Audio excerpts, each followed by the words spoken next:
Right. Imagine you've just popped round for a cup of coffee and you've said to me, I've got £100 and I want to start Amazon KDP.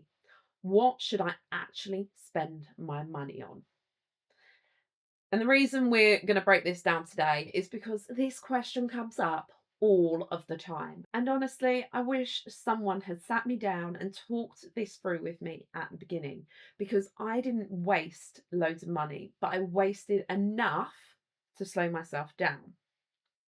So, when you first start KDP, it's really tempting to either spend absolutely nothing, that's very, very common, or panic spend on tools and software because everyone online is saying that you need them.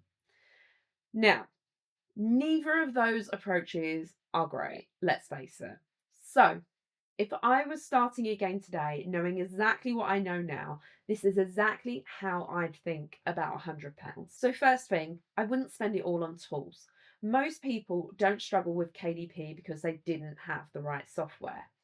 They struggle because they actually never get to publishing the book. Amazon doesn't pay you for research, it pays you for books. So obsessing over interiors too early. I also wouldn't over perfect the interiors at the very beginning. I think sometimes we really go over and over in terms of perfection. Interiors, don't get me wrong, they do matter, particularly when it comes to that review stage. But they only matter once someone has clicked and bought your book. If no one clicks, that interior may as well be invisible. And the next one, it is a bit on the personal side. I wouldn't spend weeks trying to design covers myself just to prove that I could. It felt really productive, but guess what? It really wasn't. So if I had that £100 right now, I'd spend it on one thing that actually moves the needle. And for most KDP books, it's always going to be the cover.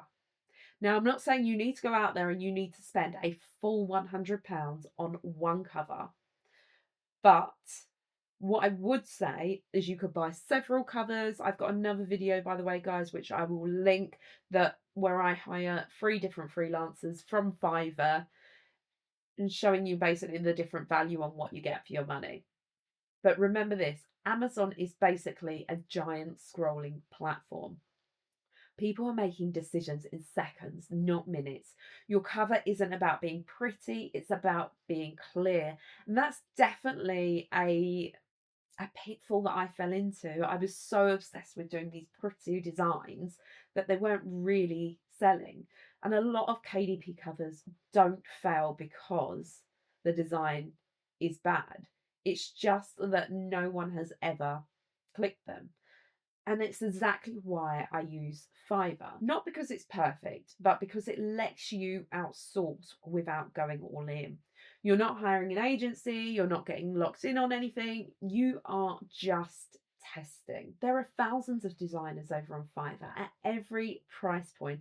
Some are beginners, some do this full time, some specialize in just Amazon covers.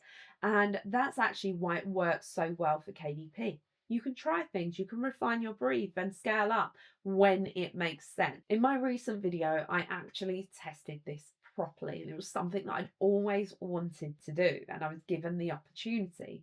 So I basically hired 3 designers through Fiverr, a £15 option, a £35 option, and a £100 option, all using the same brief.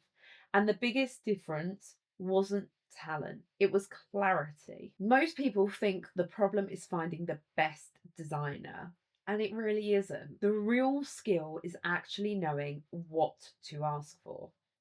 Once you get that part right, Fiverr becomes a really useful tool because you can iterate and learn without burning money. So if I was starting again tomorrow, this is what I'd do. I'd spend around £30 to £40 on a solid mid-range cover.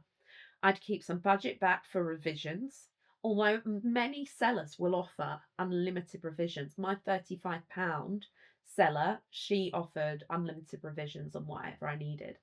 And I'd have at least 2 test directions rather than blow £100 once and hope. That alone would have saved me months in the beginning. If watching this has made you think I probably shouldn't be designing my own covers anymore, That's exactly why I wanted to share this. You've got to have a real passion and skill for design and understanding what the average customer wants. So I've linked Fiverr below, and I've also linked all the sellers that I personally use. So you can see exactly who I hired and you can decide for yourself. Even if you don't use the same people, it's a really easy way to dip your toe into outsourcing. You don't need to get this perfect first time. Just remember that. Most people don't fail because they made one bad decision. They fail because they never made any. So please don't fall into that category. And if you actually want to see what I mean by all of this, the difference between cheap, mid-range and premium, I've got a full video where I compare these three Fiverr designers side by side.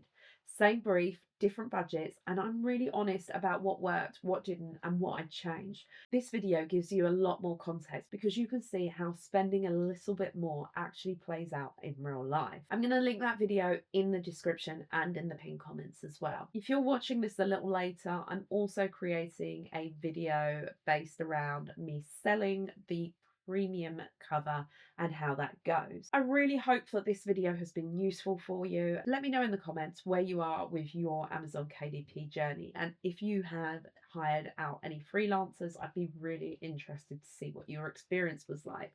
Thank you so much for watching today, and I will see you in the next one. See you. Bye.